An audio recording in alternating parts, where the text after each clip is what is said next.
Déjame contarte algo que he observado a lo largo de toda mi vida estudiando el alma humana. Algo que nadie te dice cuando estás en medio del dolor. Cuando sientes que todo dentro de ti se está moviendo. Cuando el suelo que creías sólido empieza a temblar bajo tus pies. Nadie te dice que ese temblor, ese malestar profundo que no sabes bien cómo nombrar, no es una señal de que algo está mal contigo. Es una señal de que algo está cambiando, de que estás creciendo, de que, por fin, estás superando algo que te ha limitado durante más tiempo del que imaginas.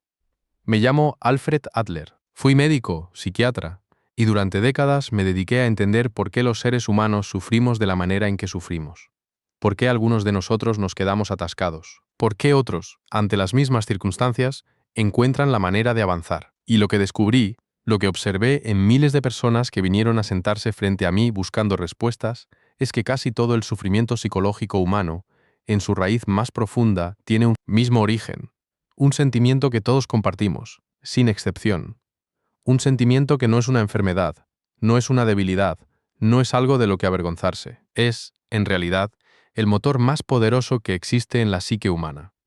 Ese sentimiento se llama sentimiento de inferioridad. Y antes de que cierres esto, antes de que pienses que eso no va contigo, que tú no te sientes inferior a nadie, quiero pedirte que me des unos minutos. Porque lo que voy a compartir contigo hoy podría cambiar completamente la manera en que te entiendes a ti mismo. Y no lo digo como una promesa vacía. Lo digo porque he visto cómo este conocimiento transforma a las personas. He visto cómo individuos que durante años creyeron que eran simplemente así, que su timidez era su naturaleza, que su agresividad era su carácter, que su necesidad de aprobación era simplemente su forma de ser, descubrieron que debajo de todo eso había algo mucho más comprensible, mucho más humano, y sobre todo, mucho más transformable de lo que jamás habían imaginado. Permíteme comenzar desde el principio, desde el lugar donde todo empieza. Nacemos pequeños. Nacemos completamente dependientes. Nacemos en un mundo que es enorme comparado con nosotros, rodeados de seres que parecen gigantes, que saben cosas que nosotros no sabemos, que pueden hacer cosas que nosotros no podemos. Y nuestro sistema nervioso, nuestra mente en formación, registra esto. Lo registra profundamente. No como un trauma necesariamente, sino como una realidad objetiva que hay que gestionar de alguna manera. Somos pequeños, somos vulnerables, no llegamos a las cosas, no entendemos el lenguaje, no podemos cuidar de nosotros mismos. Esta es la condición humana original, y de esta condición original nace algo que yo llamé el sentimiento universal de inferioridad. Universal. No te lo inventas tú. No lo desarrollas porque hayas tenido una infancia particularmente difícil, aunque la infancia difícil puede intensificarlo de maneras que luego te contaré. Lo desarrollas por el simple hecho de ser humano, por el simple hecho de haber sido niño alguna vez, por el simple hecho de haber experimentado la distancia entre lo que eres y lo que quieres ser, entre lo que puedes y lo que deseas poder. Ahora bien, aquí viene algo fundamental que necesito que entiendas. El sentimiento de inferioridad en sí mismo no es el problema. El problema surge cuando no sabemos qué hacer con él, cuando no tenemos las herramientas para transformarlo, cuando los adultos a nuestro alrededor no nos enseñaron cómo convertir ese dolor en movimiento. Y entonces ese sentimiento se queda atascado. Se convierte en lo que yo llamo el complejo de inferioridad. ¿Cuál es la diferencia entre el sentimiento de inferioridad y el complejo de inferioridad? Es una distinción crucial. El sentimiento de inferioridad es una señal. Es la mente diciéndote, aquí hay algo que necesita crecer, aquí hay una brecha entre dónde estás y dónde quieres estar. El sentimiento de inferioridad, bien gestionado, se convierte en la fuerza que te impulsa a aprender, a mejorar, a conectar con otros, a construir algo con tu vida. Es el combustible del desarrollo humano. El complejo de inferioridad es algo diferente. Es cuando ese sentimiento se ha instalado de manera crónica, cuando ya no funciona como señal, sino como identidad. Cuando ya no te dice hay algo que mejorar, sino te dice tú eres deficiente. Cuando ya no es un impulso hacia adelante, sino un peso que te aplasta hacia abajo. Cuando ya no está al servicio de tu crecimiento, sino que se ha convertido en la historia que cuentas sobre quién eres. Y reconocer esta diferencia, querido amigo, es el primer paso hacia la libertad. Déjame hablarte ahora de las máscaras. Porque una de las cosas más importantes que descubrí en mi trabajo clínico es que el complejo de inferioridad rara vez se presenta desnudo. Rara vez viene y te dice abiertamente me siento inferior.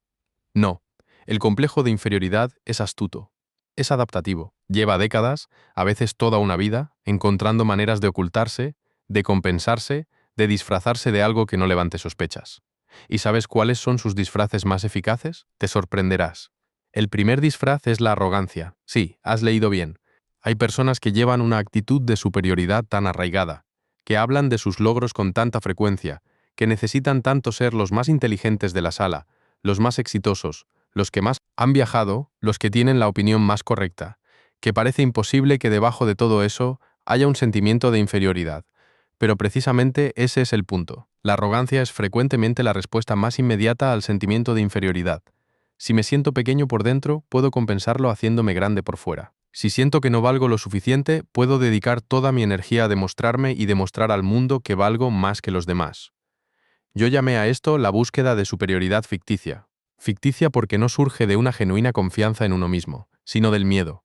Porque no crece desde la plenitud, sino desde el vacío. Y el problema con esta estrategia, aunque puede parecer exitosa a corto plazo, es que nunca sana la herida de fondo.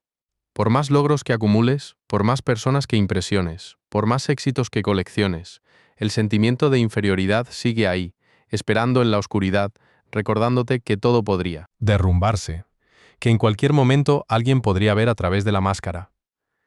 ¿Te suena familiar esto? ¿Conoces a alguien así? O quizás te reconoces a ti mismo en algún momento. El segundo disfraz es la timidez, la persona que se queda en el fondo de la sala, que no levanta la mano aunque sabe la respuesta, que evita los conflictos a cualquier precio, que prefiere no intentar antes que intentar y fallar.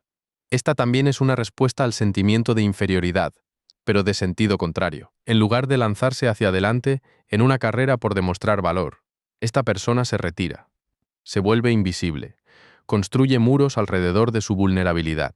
Porque si no me expongo, si no intento, si no pido, si no me presento, nadie puede confirmar mi miedo más profundo, que efectivamente no soy suficiente.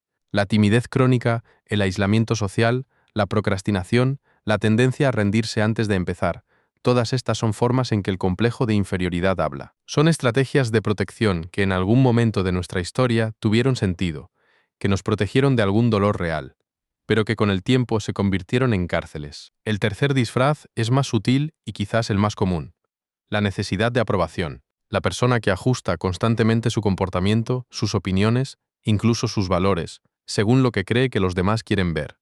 Que no puede decir no sin sentir un nudo en el estómago. Que revisa obsesivamente lo que ha dicho en una conversación para asegurarse de no haber ofendido a nadie. Que construye su sentido de valía casi enteramente sobre lo que otros piensan de ella. Esta es también una respuesta al sentimiento de inferioridad. Si siento que por mí mismo no valgo lo suficiente, entonces necesito que los demás me confirmen que valgo. Necesito su mirada, necesito su aprobación. Me vuelvo adicto a esa validación externa porque es la única fuente de seguridad que conozco. Y hay un cuarto disfraz que quiero mencionar porque es especialmente interesante: la enfermedad psicosomática o, más ampliamente, el uso inconsciente de los síntomas. A veces la mente encuentra una salida muy particular a la presión que ejerce el complejo de inferioridad. Cuando las exigencias de la vida se vuelven demasiado grandes, cuando el miedo al fracaso es demasiado intenso, cuando la comparación con otros se vuelve insoportable, el cuerpo enferma. O aparece la ansiedad, o la depresión, o el agotamiento crónico. No estoy diciendo que estas experiencias no sean reales, que no sean sufrimiento genuino. Son absolutamente reales, son sufrimiento genuino. Pero a veces cumplen también una función, la de apartarnos temporalmente del campo de batalla donde tememos perder, la de darnos una razón válida, socialmente aceptada, para no tener que enfrentarnos a aquello que nos aterroriza. Comprender esto no es culpar a quien sufre, es todo lo contrario. Es reconocer que incluso nuestros síntomas tienen una lógica, una inteligencia, una intención de protegernos. Es el primer paso para relacionarnos de manera diferente con nuestro propio dolor. Ahora quiero hablarte de algo que en mi época fue bastante revolucionario, y que hoy, en este mundo que parece tan moderno y tan avanzado, sigue siendo profundamente necesario entender. Quiero hablarte del estilo de vida. Cada uno de nosotros, muy temprano en la vida, mucho antes de que tengamos la capacidad de pensar de manera crítica o racional sobre ello, desarrolla lo que yo llamé un estilo de vida. Un conjunto de creencias sobre uno mismo, sobre los demás y sobre el mundo. Una especie de guión interno, una narrativa que da forma a cómo interpretamos la realidad, qué esperamos de las situaciones, cómo respondemos a los desafíos. Este estilo de vida no lo elegimos conscientemente. Lo construimos en respuesta a nuestras experiencias tempranas, a las conclusiones que sacamos de esas experiencias, a los mensajes que recibimos de las personas que nos cuidaron, a la posición que ocupamos en nuestra familia, a los desafíos físicos, sociales o emocionales que enfrentamos en esos años formativos. Y aquí está lo crucial. El complejo de inferioridad se inscribe en el estilo de vida, Se convierte en parte del guión, se convierte en la lente a través de la cual interpretamos todo lo que nos sucede. Y una vez instalado, tiene una tendencia muy poderosa a reproducirse, porque interpretamos la realidad de manera que confirme lo que ya creemos sobre nosotros mismos. Déjame darte un ejemplo. Imagina a una persona que en su infancia recibió constantemente el mensaje, ya sea explícito o implícito, de que no era tan capaz, tan inteligente, tan valiosa como sus hermanos, como sus compañeros, de clase, como el ideal que tenían sus padres en mente. Esta persona construye un estilo de vida centrado alrededor de la creencia soy deficiente. Y entonces, cuando en la vida adulta alguien le da un cumplido, su mente lo descarta. Ah, pero no saben realmente quién soy. Cuando logra algo, lo minimiza. Tuve suerte. Cuando falla, lo toma como confirmación absoluta de lo que ya sabía. ¿Lo ves? Siempre supe que esto pasaría. Cuando alguien le muestra afecto, desconfía. ¿Qué querrán de mí? El estilo de vida filtra la realidad. Selecciona la información que confirma la narrativa y descarta o distorsiona la que la contradice. Y así, el complejo de inferioridad se perpetúa a sí mismo, no porque la realidad lo justifique, sino porque la mente ha aprendido a verla de esa manera. Ahora bien, si esto es así, si el complejo de inferioridad se instala tan temprano y se perpetúa de manera tan automática, ¿significa eso que estamos atrapados? ¿Que no hay salida? Aquí es donde llego a la parte más importante de todo lo que quiero compartirte hoy. La respuesta es no, no estás atrapado. Y la razón por la que no estás atrapado tiene todo que ver con lo que tú estás experimentando ahora mismo, si estás sintiendo dolor en tu proceso de crecimiento. Déjame explicarte algo fundamental sobre la psicología del cambio. El complejo de inferioridad, una vez instalado, no es como una roca inerte. No está quieto, está vivo, está activo. Está constantemente trabajando para mantenerse, para protegerse, para garantizar su supervivencia. Y cuando algo lo amenaza, cuando algo en tu vida empieza a contradecirlo, cuando empiezas a hacer cosas que van más allá de lo que él cree que puedes hacer, cuando empiezas a establecer límites donde antes cedías, cuando empiezas a perseguir metas que el complejo de inferioridad consideraba fuera de tu alcance, cuando empiezas a relacionarte con otros de manera más auténtica en lugar de esconderte, o compensarte, el complejo de inferioridad reacciona, y esa reacción es el dolor que sientes. Ese malestar, esa incomodidad, esa sensación de que algo dentro de ti está siendo perturbado, ese miedo que aparece justo cuando estás a punto de hacer algo nuevo, esa resistencia interna que te hace querer dar un paso atrás justo cuando estás dando un paso adelante. Todo eso no es una señal de que estás equivocado. Todo eso es una señal de que el cambio está ocurriendo, de que el complejo de inferioridad está siendo desafiado, de que estás, quizás por primera vez en mucho tiempo, o quizás por primera vez en tu vida, creciendo de verdad. Piénsalo de esta manera. Imagina que llevas toda la vida cargando un peso sobre los hombros. Un peso tan familiar que ya ni lo notas. Te has acostumbrado a caminar con él, a organizar tu vida en torno a él, y un día decides que ya no quieres cargarlo más. Empiezas a trabajar para soltarlo. ¿Y qué crees que pasa? Los músculos que habían aprendido a compensar su peso ahora tienen que reorganizarse. La columna que se había adaptado a esa carga ahora tiene que encontrar una nueva postura. Y durante ese proceso de reorganización, duele. No porque estés haciendo algo malo, sino porque el sistema está ajustándose a una nueva realidad. El dolor del crecimiento personal funciona de manera análoga. Cuando empiezas a cuestionar las narrativas que el complejo de inferioridad ha construido sobre ti, cuando empiezas a actuar en contra de sus mandatos, cuando empiezas a elegir desde la autenticidad, en lugar de desde el miedo, hay un periodo de desestructuración, de incomodidad, de crisis, a veces, y mucha gente en ese punto da un paso atrás, interpreta el dolor como confirmación de que el cambio era una mala idea, y regresa a la seguridad familiar del estilo de vida antiguo, aunque ese estilo de vida los haga infelices. Este es el momento más crítico. Este es el momento en que necesitas entender qué está pasando realmente. Quiero contarte sobre algo que observé repetidamente en mi práctica clínica y que creo que ilustra perfectamente este proceso.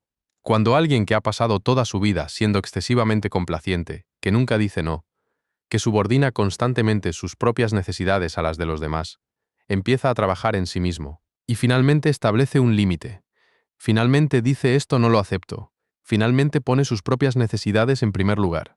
¿Qué sucede? Con frecuencia las personas a su alrededor reaccionan negativamente. Se sorprenden, se molestan, lo acusan de haber cambiado, de haberse vuelto egoísta, de ya no ser el mismo de antes. Y esta reacción externa, combinada con la incomodidad interna de actuar en contra de un patrón muy arraigado, puede ser devastadora. Puede hacer que la persona piense que estaba equivocada, que el cambio no vale la pena, que es mejor volver a ser como antes para mantener la paz. Pero lo que esta persona no ve es que el malestar que está experimentando no es una señal de error. Es una señal de que el sistema está respondiendo al cambio, que las relaciones, igual que el psiquismo interno, tienen homeostasis, tienen una tendencia al equilibrio. Y cuando alguien cambia, el sistema necesita tiempo para reorganizarse. La pregunta no es si duele.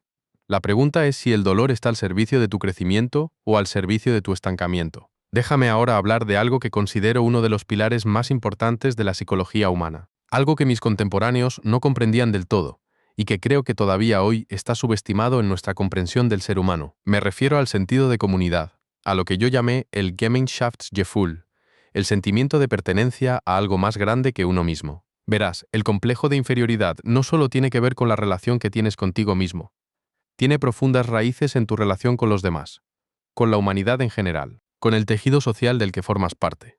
Uno de los efectos más profundos del complejo de inferioridad es el aislamiento. No necesariamente el aislamiento físico, aunque a veces también ese, sino el aislamiento interior. La sensación de ser fundamentalmente diferente a los demás, de que si los demás supieran cómo soy realmente, si vieran mi verdad más profunda, si conocieran mis miedos, mis fracasos, mis inseguridades, me rechazarían, me juzgarían, confirmarían mis peores sospechas sobre mí mismo. Y esta sensación de estar separado, de no pertenecer realmente, de observar la vida de los demás desde fuera como si fuera un espectador que no tiene derecho a entrar en el juego, es una de las manifestaciones más dolorosas del complejo de inferioridad. Y al mismo tiempo, es una de las que más alimenta el ciclo, porque el aislamiento nos priva de la retroalimentación correctora que podrían darnos las relaciones genuinas. Nos priva de la experiencia de ser aceptados tal como somos, nos priva del sentido de contribuir a algo más grande que nosotros mismos. He observado que las personas con un fuerte sentido de comunidad, las que se sienten genuinamente parte de algo, que contribuyen al bienestar de los demás, que tienen relaciones donde pueden ser auténticas, no eliminan el sentimiento de inferioridad. Nadie lo elimina, pero lo manejan de manera muy diferente, porque el sentimiento de inferioridad, cuando existe en el contexto de la pertenencia, cuando existe en el contexto de la contribución y la conexión genuina, se transforma. Ya no es una amenaza existencial, se convierte en información, en motivación, en el impulso hacia el crecimiento que siempre fue su propósito original. El complejo de inferioridad, en cambio, florece en el aislamiento, se alimenta del secreto, se fortalece en la comparación solitaria, cuando te mides contra los demás, sin la posibilidad de que los demás te vean a ti, sin la posibilidad de que la conexión real corrija la distorsión de tu percepción. Y aquí quiero decir algo que creo que es muy importante en el mundo en que vivimos hoy, un mundo que yo no llegué a conocer, pero que puedo imaginar a partir de los principios que he observado que rigen la psique humana. El aislamiento comparativo que produce la comparación constante con versiones cuidadosamente construidas de la vida de otros, la cultura que nos dice que debemos ser autosuficientes, que necesitar a los demás es debilidad, que mostrar vulnerabilidad es peligroso. Todo esto es un terreno extraordinariamente fértil para el complejo de inferioridad, porque nos saca de la pertenencia, nos coloca en la posición de espectadores de la vida de los demás, nos hace comparar nuestro interior con todos sus miedos y contradicciones y momentos de duda, con el exterior cuidadosamente curado de los demás, y esa comparación siempre nos dejará sintiendo que no somos suficientes. El antídoto, el verdadero antídoto, es la conexión auténtica, es el riesgo de mostrar quiénes somos realmente, es el coraje de pertenecer, no desde la perfección, sino desde la humanidad compartida. Déjame hablar ahora de la infancia, porque no puedo hablar del complejo de inferioridad sin hablar de dónde se origina con mayor frecuencia. Y quiero hacerlo no para que te quedes atrapado en el pasado, no para que pases el resto de tu vida culpando a tus padres o a tus circunstancias tempranas, sino para que puedas entenderte con mayor compasión, para que puedas reconocer de dónde vienen ciertos patrones y así tener la posibilidad real de cambiarlos. En mi trabajo identifiqué 3 condiciones de la infancia que tienen una probabilidad significativamente mayor de generar un complejo de inferioridad intenso. No son las únicas, y no son deterministas, pero son importantes. La primera es lo que yo llamé la inferioridad orgánica, es decir, los niños que nacen con alguna condición física, alguna limitación o diferencia del cuerpo que los hace sentir diferentes de los demás. En mis tiempos, trabajé con muchos pacientes que habían crecido con enfermedades, con problemas físicos, con discapacidades, y observé que la manera en que el entorno respondía a esa diferencia era determinante. Un niño con una limitación física que es rodeado de apoyo, que recibe el mensaje de que es valioso y capaz a pesar de su diferencia, puede desarrollar de esa misma limitación una fuente de fortaleza extraordinaria. Un niño con exactamente la misma limitación física que es sobreprotegido, que es tratado como incapaz, que recibe el mensaje implícito de que necesita que los demás hagan las cosas por él, porque él no puede, desarrolla frecuentemente un complejo de inferioridad severo. No por la limitación en sí, sino por la manera en que el entorno la interpretó y la transmitió. La segunda condición es la sobreprotección. Esto podría sorprenderte, porque cuando pensamos en infancias que generan complejos de inferioridad, solemos pensar en infancias difíciles, en niños maltratados o descuidados. Y esas experiencias también lo generan, por supuesto. Pero la sobreprotección tiene un efecto igualmente poderoso, aunque más invisible. El niño sobreprotegido nunca aprende a enfrentarse a los desafíos. Nunca experimenta la satisfacción de haber superado algo difícil por sus propios medios. Nunca desarrolla confianza en sus propias capacidades, porque nunca se le da la oportunidad de ponerlas a prueba. Y llega a la adolescencia y a la vida adulta sintiéndose profundamente incompetente, profundamente dependiente, con un complejo de inferioridad que a veces lo paraliza completamente. El niño sobreprotegido frecuentemente se convierte en el adulto que no puede tomar decisiones sin la aprobación de otros, que necesita que alguien le diga constantemente que está haciendo bien las cosas, que siente que el mundo es un lugar peligroso y que él no está equipado para manejarlo solo.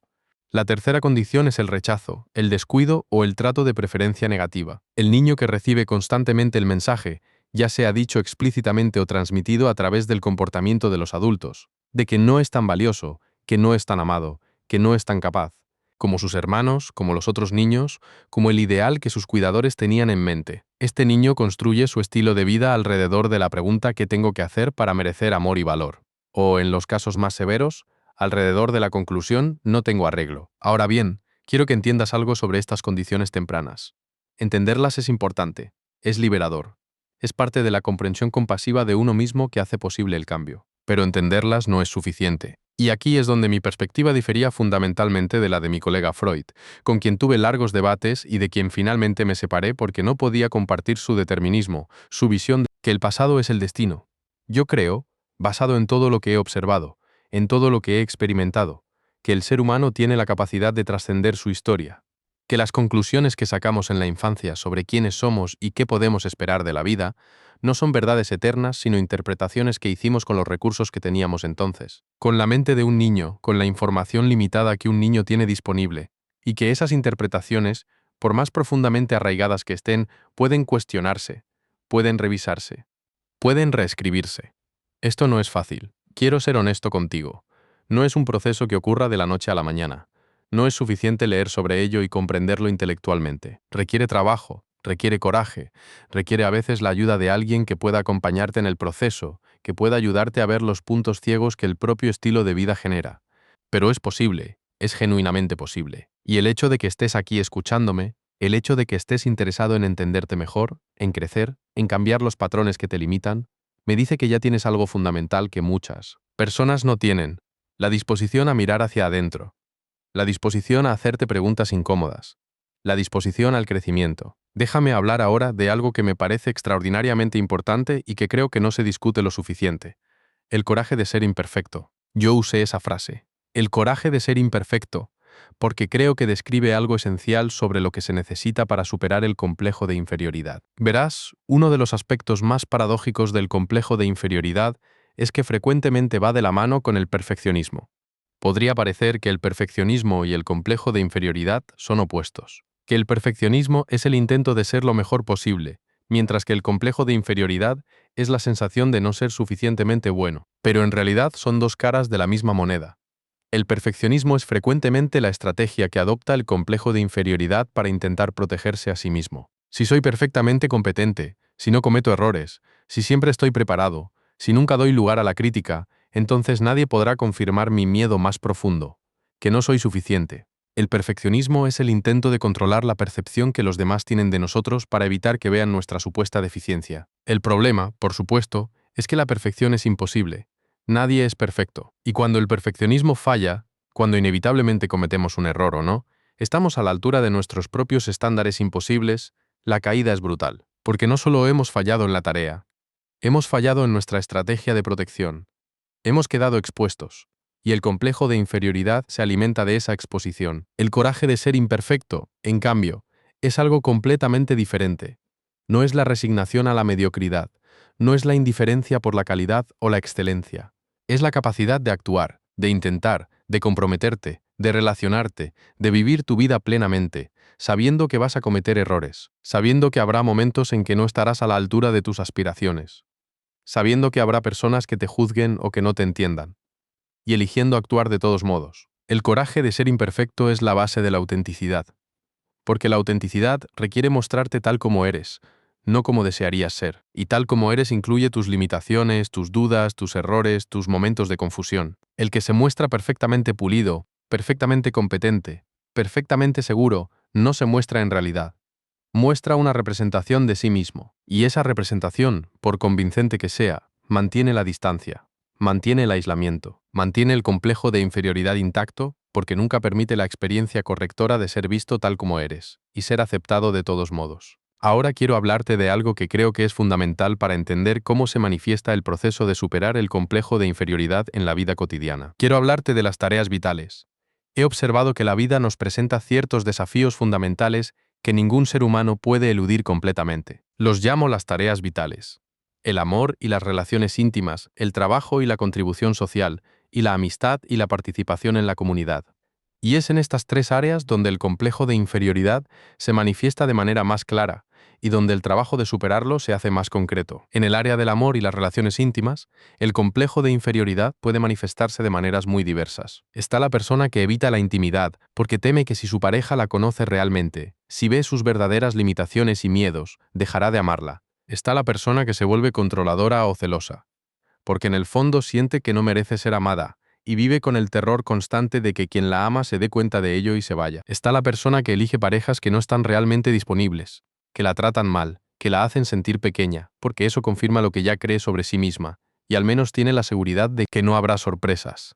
Y está también la persona que no se permite sentir atracción o interés romántico por alguien que considera por encima de ella, alguien brillante, alguien exitoso, alguien seguro de sí mismo, porque de antemano asume que esa persona nunca podría estar realmente interesada en alguien como ella. El complejo de inferioridad veta las posibilidades antes de que siquiera existan. Superar el complejo de inferioridad en el ámbito de las relaciones íntimas requiere el coraje de dejarse conocer. El riesgo de la verdadera vulnerabilidad, no la vulnerabilidad como táctica, no el compartir debilidades calculadamente para generar empatía, sino la apertura genuina, el ser visto en la propia complejidad y contradicción. Y esto es un proceso. No ocurre de golpe. Comienza con pequeños gestos de autenticidad, con pequeñas dosis de honestidad, y se va construyendo gradualmente la confianza de que la intimidad real es posible, de que hay personas que pueden amarte no a pesar de quién eres, sino precisamente por quién eres. En el área del trabajo y la contribución social, el complejo de inferioridad puede manifestarse como la incapacidad de comprometerse con un camino profesional, el miedo a asumir responsabilidades, la tendencia a sabotear el propio éxito justo cuando está al alcance. Está el que procrastina indefinidamente el proyecto que realmente le importa, porque el fracaso de ese proyecto significaría el fracaso de algo que realmente se tomó en serio. Está el que se queda en el trabajo que no le satisface porque saltar a algo nuevo implicaría el riesgo de descubrir que no puede. Está el que minimiza sus propios logros o los atribuye a la suerte porque no puede integrar el éxito en su imagen de sí mismo. Superar el complejo de inferioridad en el trabajo requiere lo que yo llamo la voluntad de contribuir. No el deseo de triunfar para demostrar valor, sino el deseo genuino de aportar algo, de usar las propias capacidades al servicio de algo que importa. Cuando el trabajo deja de ser un escenario donde tengo que demostrar que valgo y se convierte en un espacio donde contribuyo desde lo que soy, la relación con el propio desempeño cambia radicalmente. Los errores dejan de ser amenazas existenciales y se convierten en información. Los desafíos dejan de ser obstáculos que me revelan como incompetente y se convierten en oportunidades de aprendizaje. En el área de la amistad y la participación en la comunidad, el complejo de inferioridad genera el aislamiento que ya hemos mencionado, pero también algo más sutil, la incapacidad de verdaderamente alegrarse por los otros. Cuando estamos atrapados en el complejo de inferioridad, el éxito ajeno amenaza, porque si alguien cercano a mí logra algo que yo también deseo, su logro se convierte en el espejo de mi fracaso. Y esto genera una dinámica muy destructiva. La envidia, el resentimiento encubierto, la necesidad de disminuir o criticar los logros de otros para sentirse menos pequeño por comparación. Esto es profundamente triste, porque ese mismo impulso, esa misma energía que se gasta en la comparación que disminuye, podría transformarse en admiración. Y la admiración, a diferencia de la envidia, no nos disminuye, nos inspira. Nos muestra lo que es posible. Nos conecta con la grandeza que existe en los demás y que, de maneras diferentes, también existe en nosotros. Superar el complejo de inferioridad en el ámbito de la comunidad es aprender a alegrarse genuinamente por los logros de otros. Es descubrir que el éxito no es un pastel de tamaño fijo, del que si alguien come un trozo, queda menos para los demás. Es comprender que vivimos en un ecosistema humano y que cuando alguien a mi alrededor florece, ese florecimiento puede nutrirse, puede inspirar, puede abrir caminos que benefician a todos. Déjame hablarte ahora de algo que creo que es esencial y que en el mundo moderno creo que no se comprende suficientemente. Quiero hablar de la diferencia entre el poder para y el poder sobre. El complejo de inferioridad, cuando genera la compensación que yo llamo la búsqueda de superioridad ficticia, orienta a la persona hacia el poder sobre los demás, la necesidad de controlar, de dominar, de estar por encima. Esta es una dinámica que veo a todos los niveles de la vida humana, desde las relaciones personales hasta la política. La persona que necesita que los demás estén por debajo de ella para sentirse a salvo. El líder que construye su autoridad sobre el miedo en lugar de sobre el respeto. El que necesita humillar para no sentirse humillado. El poder sobre es la respuesta disfuncional al sentimiento de inferioridad. Es el intento de tapar el dolor de sentirse pequeño aplastando a los que están alrededor para verse grande por comparación. Y nunca funciona a largo plazo porque la sensación de inferioridad no está afuera, está adentro, y ninguna cantidad de poder externo puede sanarla. El poder para es completamente diferente. Es la capacidad de hacer, de crear, de contribuir, de conectar. Es el poder que crece desde la fortaleza interior, desde la convicción genuina de que tienes algo que aportar. El poder para no necesita que otros estén debajo. No se mide en comparación, se mide en la satisfacción de haber hecho algo significativo, de haber sido útil, de haber contribuido. Superar el complejo de inferioridad es, en gran medida, transitar del poder sobre al poder para. Y este tránsito comienza cuando dejas de medir tu valor en comparación con los demás y empiezas a medirlo en relación con tu contribución, con tu autenticidad, con la calidad de tus relaciones. Quiero hablarte ahora de algo que creo es el núcleo de todo lo que he estado diciéndote. Quiero hablarte de la ficción guía. Cada uno de nosotros, muy temprano en la vida, desarrolla lo que yo llamo una ficción guía, un ideal del yo, una imagen de cómo queremos ser, de a dónde nos dirigimos, de quiénes aspiramos a convertirnos. Y esta ficción guía, esta imagen del yo ideal, orienta todos nuestros comportamientos, todas nuestras decisiones, toda nuestra energía psíquica. El problema surge cuando la ficción guía que hemos desarrollado está construida sobre la compensación del complejo de inferioridad en lugar de sobre la genuina expansión de nuestro ser. Cuando la imagen de quien quiero ser está definida por lo contrario de lo que siento que soy ahora. Cuando el ideal es simplemente el polo opuesto de la inferioridad sentida. Por ejemplo, el niño que creció sintiéndose invisible, ignorado, sin importancia, puede desarrollar una ficción guía centrada en ser el centro de atención, en ser reconocido, en ser famoso. Y esa ficción guía lo impulsa hacia ciertos logros, cierto reconocimiento. Pero si todo ese movimiento está alimentado por la huida del dolor de la invisibilidad, en lugar de por la genuina expresión de quién es, entonces ningún nivel de reconocimiento será suficiente, porque el agujero que intenta llenar no es un agujero de reconocimiento externo, es un agujero de autoestima, de pertenencia genuina, de amor propio, y el reconocimiento externo no puede llenarlo. La ficción guía sana, la que emerge de la superación genuina del complejo de inferioridad, no está definida en oposición a algo. No está orientada a escapar de ningún dolor. Está orientada hacia algo, hacia la expresión genuina de quien uno es, hacia la contribución de lo que uno tiene para dar, hacia la participación plena en la vida. ¿Cómo se construye esta ficción guía sana? ¿Cómo se transita de una a otra?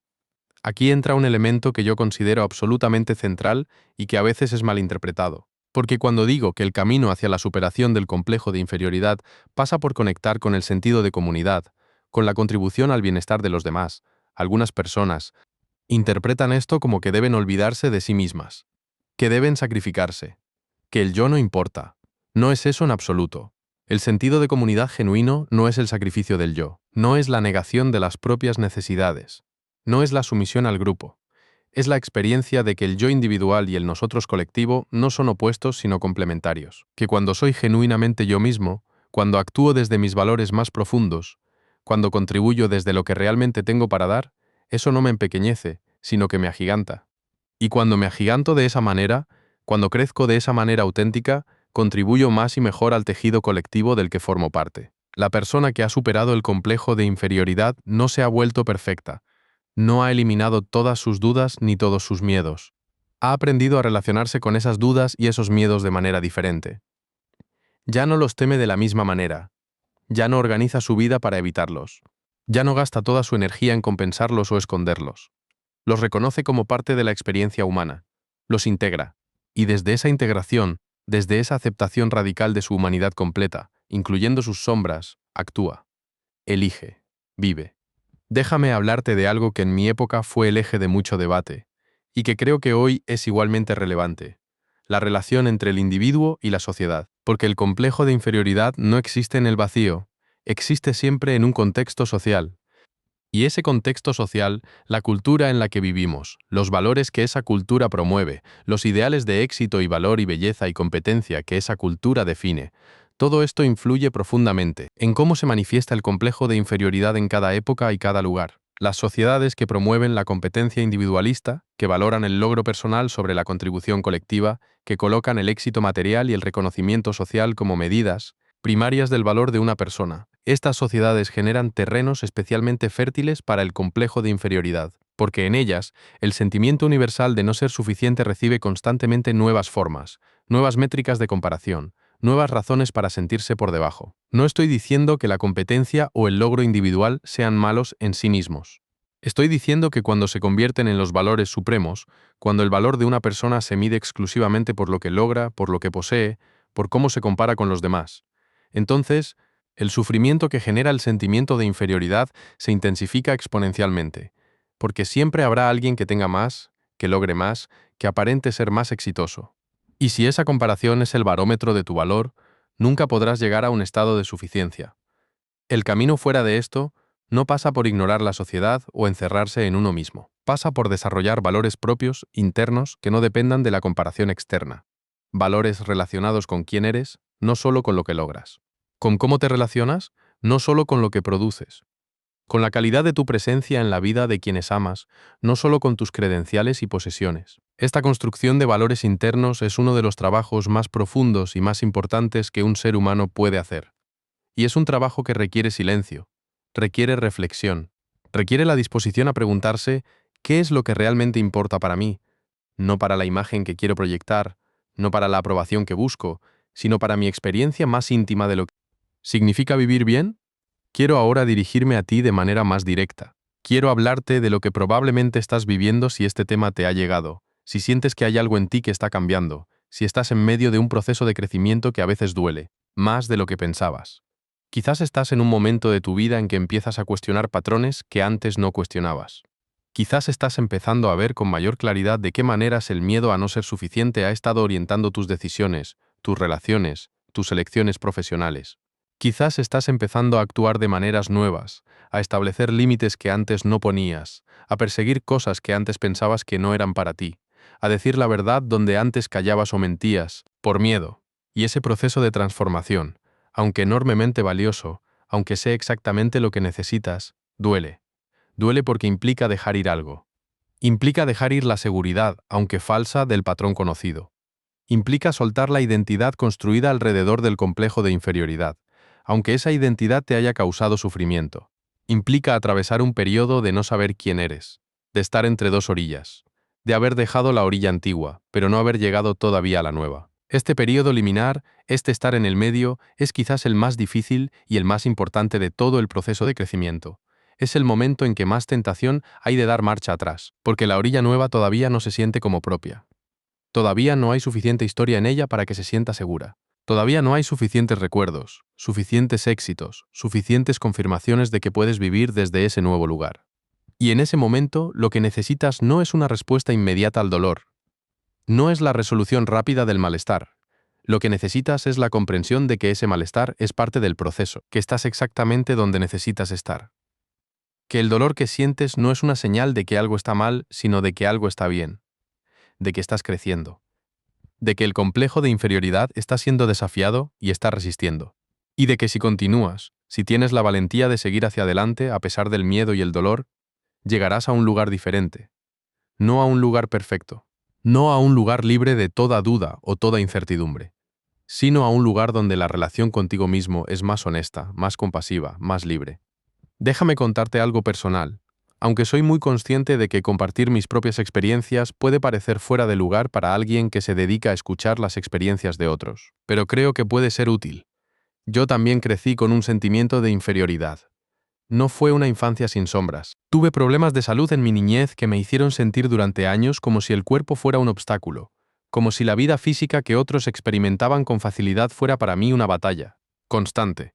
Y de esa experiencia, de ese sentimiento de inferioridad temprano, desarrollé algo que al principio no pude ver claramente: una compensación intensa, una determinación casi feroz de comprender, de saber, de curar, de contribuir de maneras que fueran más poderosas que cualquier limitación física. No digo esto para presentarme como un ejemplo a seguir. Lo digo porque creo que ilustra algo que es fundamental en mi manera de entender el ser humano. El sentimiento de inferioridad, cuando se transforma en lugar de cuando se compensa, cuando se convierte, en la raíz desde la cual creces en lugar de en el déficit que intentas tapar, puede ser la fuente de algunas de las contribuciones más significativas que una persona hace en su vida. No eres tu complejo de inferioridad. Eres mucho más que él, pero entenderlo, trabajarlo, transformarlo, ese es el trabajo de toda una vida, y es el trabajo más valioso que puedes hacer. No solo por ti mismo, aunque por ti mismo ya vale la pena absolutamente, sino porque cuando trabajas en ti mismo, cuando te liberas aunque sea parcialmente de las cadenas del complejo de inferioridad, cambias también la manera en que te relacionas con los que te rodean. Te vuelves más capaz de conexión genuina, de empatía real, de contribución desde la plenitud en lugar de desde el déficit. Y eso, multiplicado por todos los seres humanos que hacen este trabajo, es como el mundo cambia. No a través de sistemas perfectos o ideologías grandiosas, sino a través de personas que encuentran la valentía de crecer, que encuentran la valentía de superar su complejo de inferioridad, que encuentran la valentía de ser, imperfectamente pero genuinamente, quienes son. Quiero hablar ahora de algo que creo que es una de las grandes trampas en el camino hacia la superación del complejo de inferioridad, la trampa de creer que el trabajo está terminado antes de que realmente lo esté, la trampa de la falsa resolución. ¿Qué quiero decir con esto? Que a veces, cuando empezamos a ganar insight, cuando empezamos a ver con más claridad cómo funciona el complejo de inferioridad, cuando empezamos a entender de dónde vienen nuestros patrones, surge una tentación, la de creer que el entendimiento intelectual es suficiente, que porque ahora sé por qué hago lo que hago, ya he cambiado. Pero comprender algo intelectualmente y haberlo transformado a nivel del estilo de vida, a nivel de los patrones automáticos de pensamiento y comportamiento, son dos cosas completamente diferentes. El insight es el comienzo, no el final. Es la luz que ilumina el camino. Pero el camino todavía hay que recorrerlo. Y recorrer ese camino requiere práctica. Requiere repetición. Requiere que actúes de maneras nuevas, incluso cuando el viejo patrón es más fuerte, incluso cuando la resistencia interna es intensa. Requiere que te expongas a las situaciones que el complejo de inferioridad ha estado evitando, y que las atravieses y que descubras que puedes. Requiere que tomes riesgos pequeños y manejables que vayan acumulando evidencia de que eres más capaz de lo que creías. Y requiere paciencia. Una paciencia profunda, la capacidad de ver el proceso de crecimiento como un camino largo, no como un problema que resolver de una vez. La capacidad de celebrar los pasos pequeños, en lugar de solo mirar hacia la distancia todavía por recorrer. El complejo de inferioridad se construyó durante años. Se instaló en el estilo de vida con tiempo y repetición.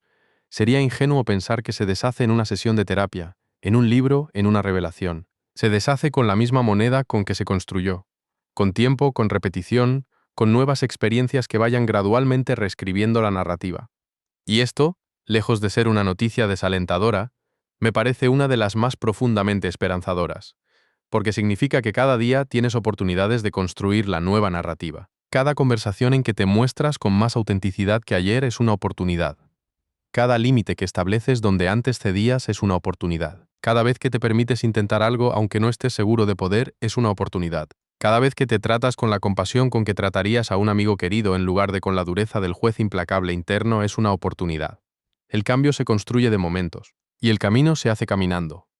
Déjame hablar de las relaciones de otra manera, desde una perspectiva que creo que es muy importante.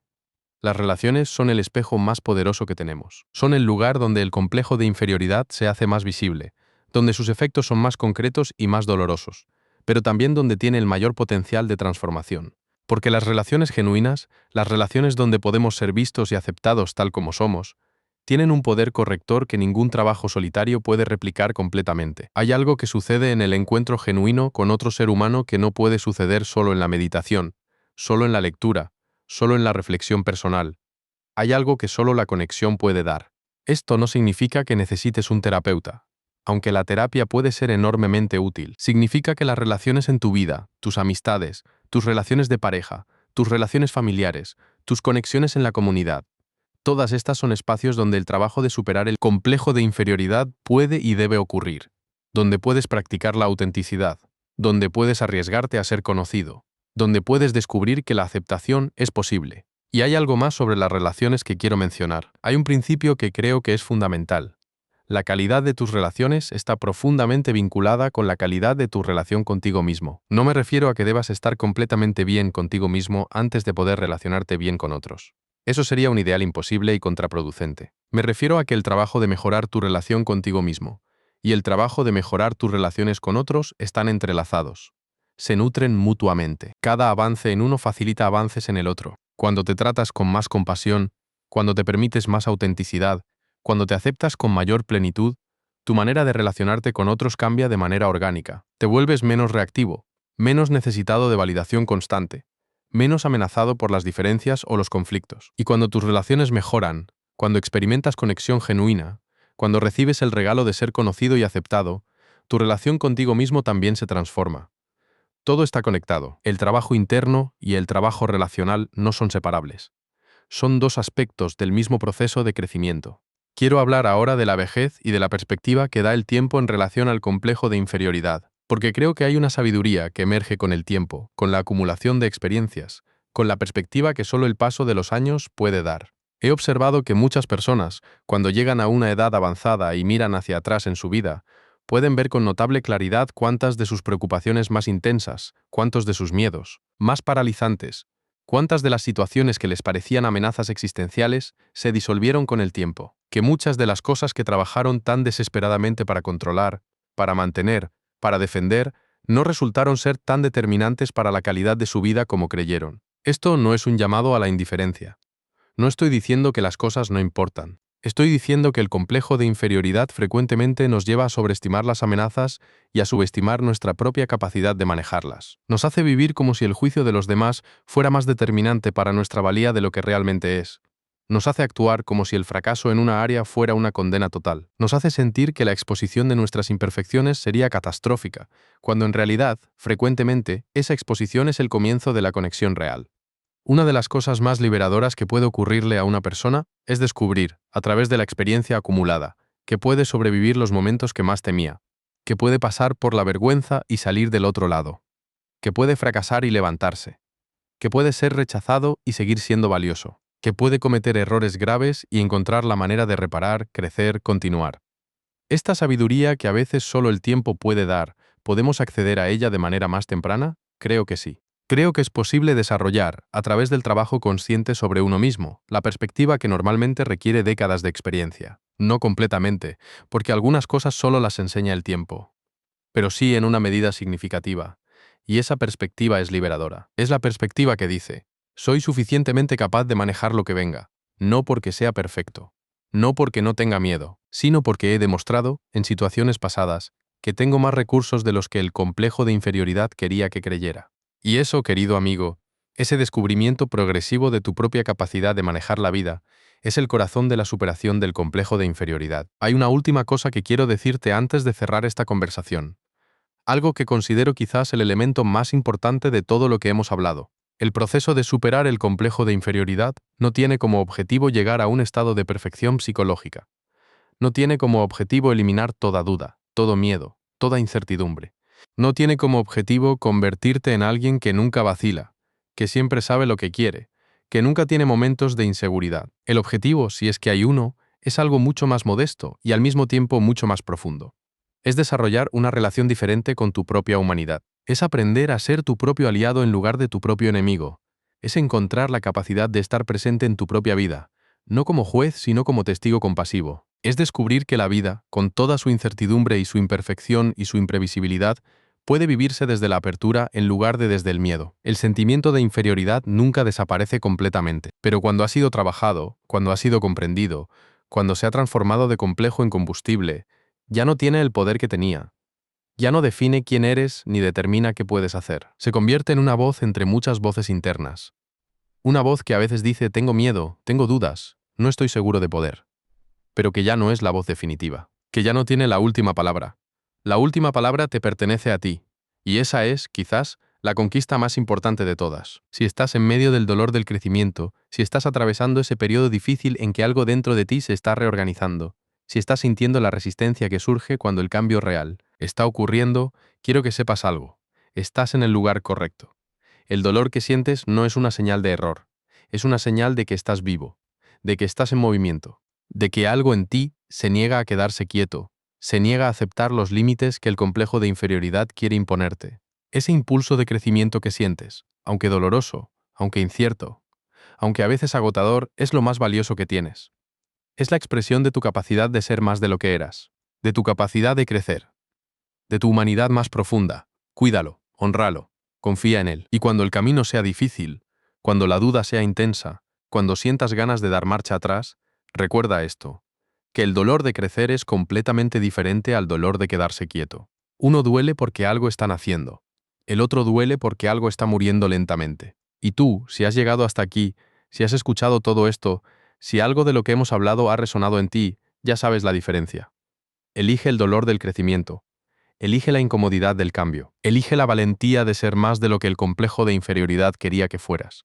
Esa elección, renovada cada día, en cada momento difícil, en cada situación que pone a prueba tu capacidad de actuar desde la autenticidad en lugar del miedo, esa elección es la superación del complejo de inferioridad. No es un destino que alcanzas una vez y listo, es un camino que recorres. Paso a paso, día a día, con caídas y levantadas, con retrocesos y avances, con toda la imperfección gloriosamente humana que implica vivir una vida real. Y ese camino, con toda su dificultad, con todo su dolor, vale absolutamente la pena recorrerlo. Te lo digo no como una promesa vacía, sino como el resumen de toda una vida dedicada a entender el alma humana. Vale la pena. Tú vales la pena.